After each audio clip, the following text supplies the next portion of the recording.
लता मंगेशकर। एक ऐसा नाम जो चांद से भी ज्यादा रोशन और सितारों से भी ज्यादा चमकीला है। एक ऐसा नाम जिसने गायकी के क्षेत्र में हमारे देश को दुनिया के शीर्ष पर पहुंचा दिया। एक ऐसा नाम जिसने 60 वर्षों तक गायकी की दुनिया में एक छत्र राज किया। लता दीदी आज करोड़ों लोगों को रोता छोड़ हमेशा हमेशा के लिए अलविदा कह गई। आज सुबह 8:12 पर मुंबई के ब्रिच कैंडी हॉस्पिटल में लता दीदी चीर निद्रा में सो गई।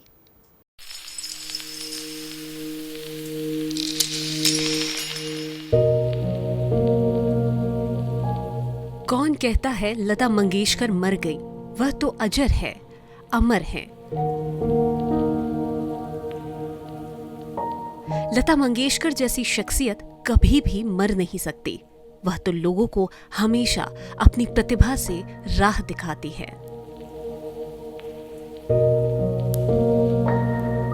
तेरा निशा तेरी आवाज रह गई बाकी, स्वरलोक की माँ सुरलोक की महायात्रा के लिए प्रस्थान कर गई।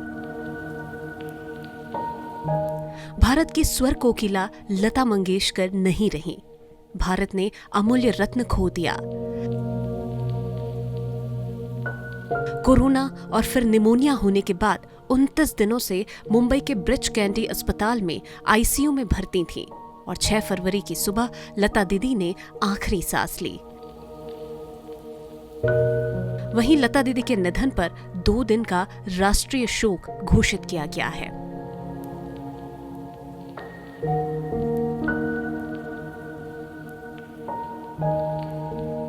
नाम गुम जाएगा, चेहरा ये बदल जाएगा, मेरी आवाज ही पहचान है, गर याद रहे।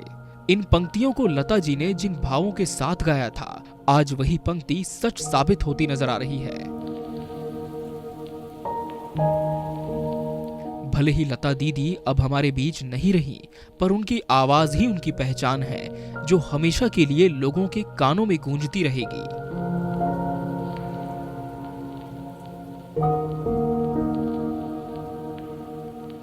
भारत रत्न लता मंगेशकर भारत की सबसे लोकप्रिय और आदरणीय गायिका थी, जिनका 6 दशकों का कार्यकाल उपलब्धियों से भरा पड़ा है, जिनकी आवाज ने 6 दशकों से भी ज्यादा संगीत की दुनिया को सुरों से नवाजा था। भारत की स्वर कोकिला लता मंगेशकर ने 20 भाषाओं में 30,000 गाने गाए थे। उनकी आवाज सुनकर कभी किसी की आंखों में आंसू आए तो कभी सीमा पर खड़े जवानों को सहारा मिला। लता जी ताउम्र अकेली थीं। उन्होंने स्वयं को पूर्णतः संगीत को समर्पित कर रखा था, लेकिन उनकी पहचान भारतीय सिनेमा में एक पार्श्व गायक के रूप में रही। अपनी बहन आशा भोसले के साथ लता जी का फिल्मी गायन में सबसे बड़ा योगदान रहा है।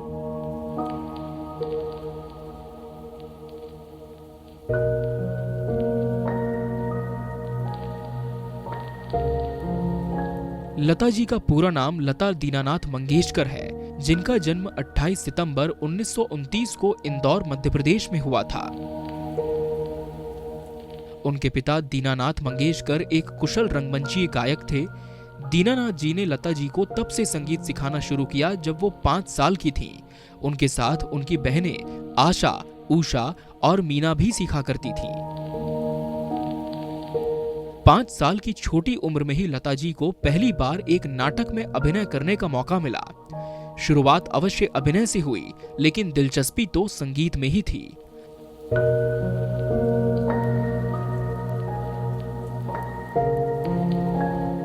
लता मंगेशकर जी हमेशा से ही ईश्वर के द्वारा दी गई सुरीली आवाज, जानदार अभिव्यक्ति और बात को बहुत जल्द समझ लेने वाली अविश्वसनीय क्षमता का उदाहरण रही हैं। इन्हीं विशेषताओं के कारण उनकी इस प्रतिभा को बहुत जल्द ही पहचान मिल गई थी।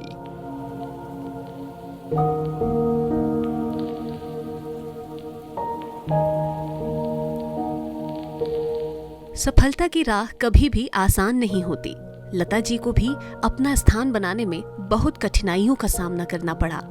साल 1942 में पिता की मृत्यु के समय केवल 13 वर्ष की थीं, नवयुग चित्रपट फिल्म कंपनी के मालिक और इनके पिता के दोस्तन मास्टरशर विनायक ने इनके परिवार को संभाला और लता मंगेशकर को एक सिंगर और अभिनेत्री के रूप में बनाने में मदद की। कई संगीतकारों ने शुरू में पतली आवाज के कारण काम देने से साफ लता दीदी को इनकार कर दिया था। उस समय की प्रसिद्ध पार्श्व गायिका नूरजहां के साथ लता की तुलना की जाती थी, लेकिन धीरे धीरे अपनी लगन और प्रतिभा के बल पर लता को काम मिलने लगा। अद्भुत कामयाबी ने लता को फिल्मी जगत की सबसे मजबूत महिला बना दिया था। भारत रत्न से सम्मानित सुर कोकिला लता मंगेशकर ने 92 वर्ष में ही दुनिया को अलविदा कह दिया।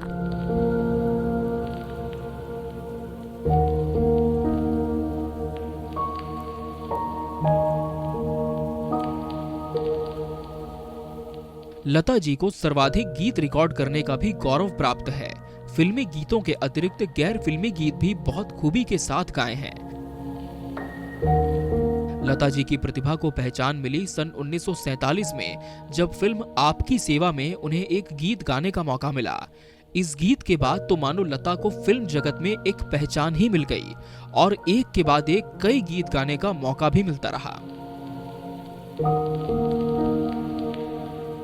1949 में गाया गया आएगा आने वाला लता का पहला शाहकार गीत कहा जाता है, जिसके बाद लता के प्रशंसकों की संख्या दिनों दिन बढ़ने लगी।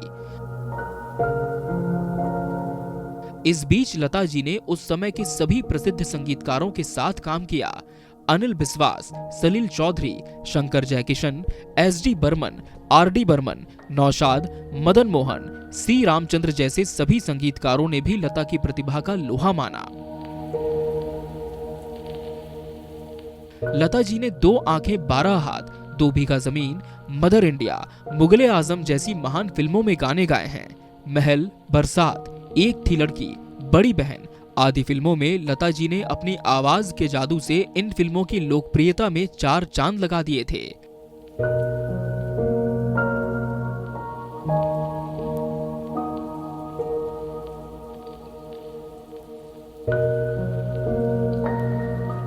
इस दौरान लता जी के कुछ प्रसिद्ध गीत थे ओ सजना बरखा बहार आई, आजा रे परदेसी, इतना न मुझसे तू प्यार बढ़ा, अल्लाह तेरो नाम, एहसान तेरा होगा मुझ पर, ये समा आदि। इसके अलावा लता जी ने देशभक्ति गाने भी गाए हैं, जिसे सुनकर दिल सहम सा जाता है और आंखों में आंसू आ जाते हैं। ऐ मेरे वतन के लोगों जरा आंख में भर लो पानी, वंदे मातरम, इन गानों में लता जी ने ऐसे भावों को समाहित किया है कि उसे सुनकर लोग भावुक हो उठते हैं।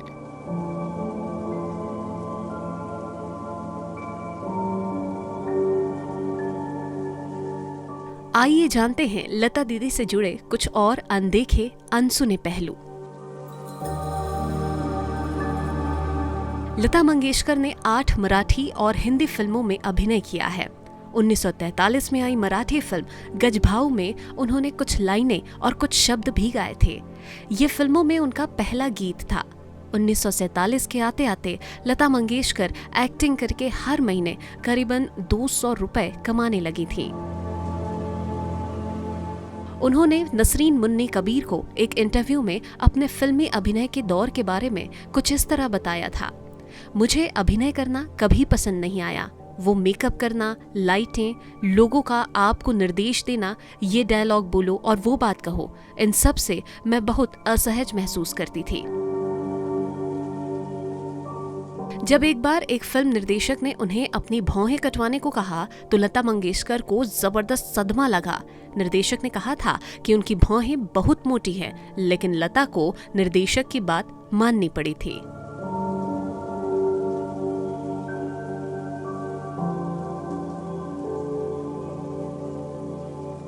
लता मंगेशकर जी ने अपना पहला हिंदी फिल्मी गीत 1949 में आई फिल्म महल के लिए गाया था। इस फिल्म में उनकी गायकी की बहुत तारीफ हुई थी। फिल्म महल में उनके गाने को मशहूर संगीतकारों ने नोटिस किया और उन्हें मौका मिलने लगा। इसके बाद अगले 4 दशकों तक लता मंगेशकर ने हिंदी फिल्मों में हजारों गाने गाए। पाकीज़ा, मजबूर, आवारा, मुगले आजम, श्री 420, आराधना और दिलवाले दुल्हनिया ले जाएंगे जैसी रोमांटिक फिल्म में भी उन्होंने गाने गाए।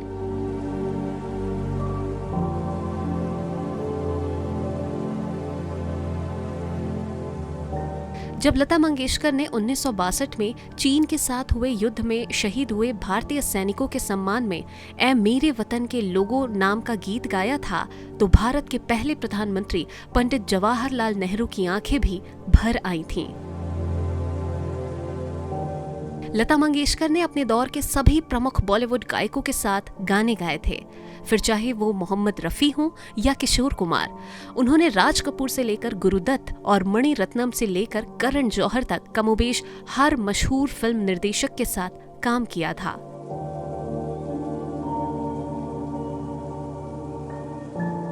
लता मंगेशकर ऐसी गायिका थी जिन्होंने प्लेबैक सिंगिंग में मर्दों को चुनौती दी।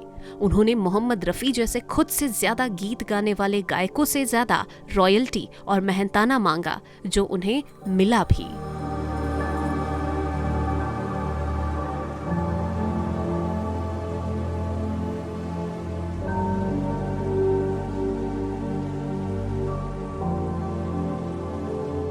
एक बार लता जी ने कहा था, मैं आज जो कुछ भी हूँ अपनी मेहनत की वजह से हूँ। मैंने अपने हक के लिए लड़ना सीखा है। मुझे किसी से डर नहीं लगता। मैं काफी साहसी हूँ, लेकिन मुझे ये उम्मीद कतई नहीं थी कि मुझे आज जितना मिल पाया है उतना कभी मिलेगा। बॉलीवुड के मशहूर लेखक और शायर जावेद अख्तर ने लता जी की सुरीली आवाज और रूहानी गायकी की तारीफ करते हुए कहा, उनकी आवाज तो मोती जैसी पाक और क्रिस्टल जैसी साफ थी। एक बार जब लता मंगेशकर से पूछा गया कि बॉलीवुड में उनके कौन से गाने लोकप्रिय थे, तो उन्होंने कहा था कि मोहब्बत के नगमे ज्यादा लोकप्रिय रहे। हीरोइनें भाग रही हैं और हीरो उनके पीछे भाग रहे हैं।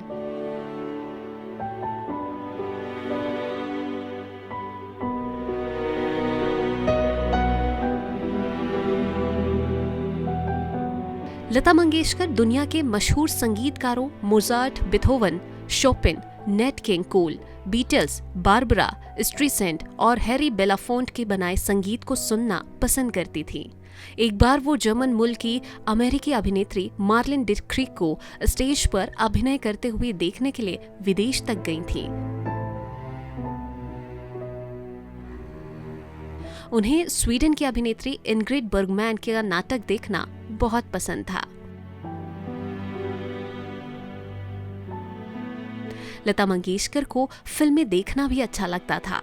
उनकी सबसे पसंदीदा हॉलीवुड फिल्म थी द किंग एंड आई। लता ने एक बार बताया था कि उन्होंने ये फिल्म कम से कम 15 बार देखी थी। उनकी दूसरी पसंदीदा हॉलीवुड फिल्म थी सिंगिंग इन द रेन। लता को कारों का भी बहुत शौक था। जिंदगी में अलग अलग मौके पर उन्होंने भूरे रंग की हिलमैन और नीले रंग की शेरवले कार अपने पास रखी थी। इसके अलावा उनके पास क्राइसलर और मर्सिडीज कारें भी हुआ करती थी। घर में लता दीदी ने 9 कुत्ते पाले हुए थे। वो क्रिकेट की भी बहुत बड़ी शौकीन थी। अक्सर वो रिकॉर्डिंग से ब्रेक लेकर टेस्ट मैच देखा करती थी। लता दीदी बड़े शान से बताया करती थी कि उनके पास सर डॉन ब्रैडमैन का ऑटोग्राफ है।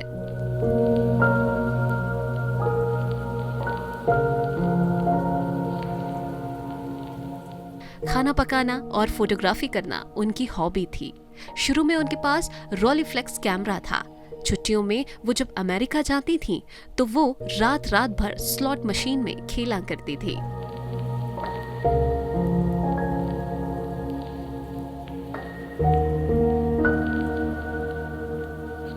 लता मंगेशकर जी को खाली वक्त में शास्त्रीय संगीतकार पंडित रविशंकर के स्टूडियो में चहलकदमी करते हुए भी पा सकते थे। एक बार वहां उनकी मुलाकात पंडित रविशंकर के दोस्त जॉर्ज हैरिसन से भी हुई थी, जो इंग्लैंड के मशहूर पॉप ग्रुप बीटल्स के मशहूर गिटार वादक थे। 1979 में लता मंगेशकर को ब्रिटेन के विश्व प्रसिद्ध रॉयल एल्बर्ट हॉल में रेन ऑर्केस्ट्रा के साथ गाने का भी मौका मिला था। ऐसा अवसर पाने वाली वो पहली भारतीय थी। लता मंगेशकर ने एक बार कहा था कि मैं हमेशा ये मानती रही हूँ कि खुशी को दुनिया के साथ बांटना चाहिए, जबकि दुख को सदैव अकेले सहना चाहिए। लता मंगेशकर के गाए सदाबहार गानों से करोड़ों भारतीयों की जिंदगी में खुशियां भरी, और जैसा कि नसरीन मुन्नी कबीर कहती हैं, लता के गाए गाने करोड़ों भारतीयों की जिंदगी का संगीत बन गए।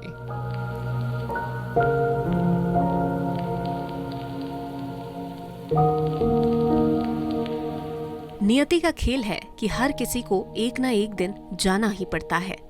एक मधुर आवाज जो हमेशा के लिए शांत हो गई, जिसके जाने से संगीत की दुनिया शांत हो गई। हम सब की लता दीदी अब हमारे बीच नहीं रही।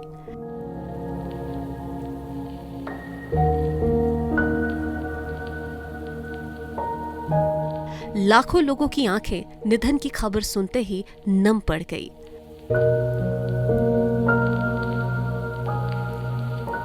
लाखों करोड़ों लोगों की दुआओं के बाद भी नियति ने अपना खेल खेल दिया।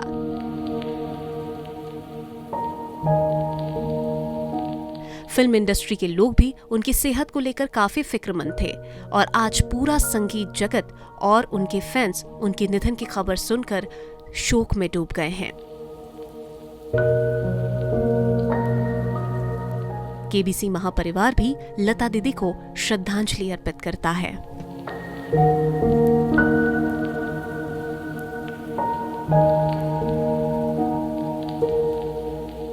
Bureau report, KBC news.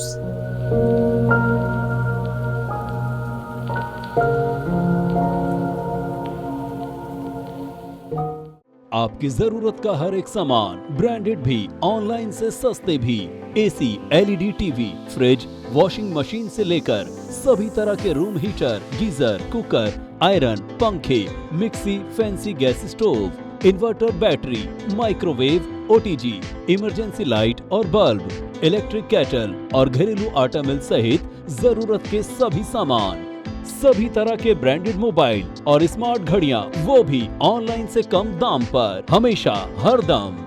सती सिक्योरिटी, नियर ऋषि भवन, बड़ा बाजार, कटिहार। Phone number 06452242573।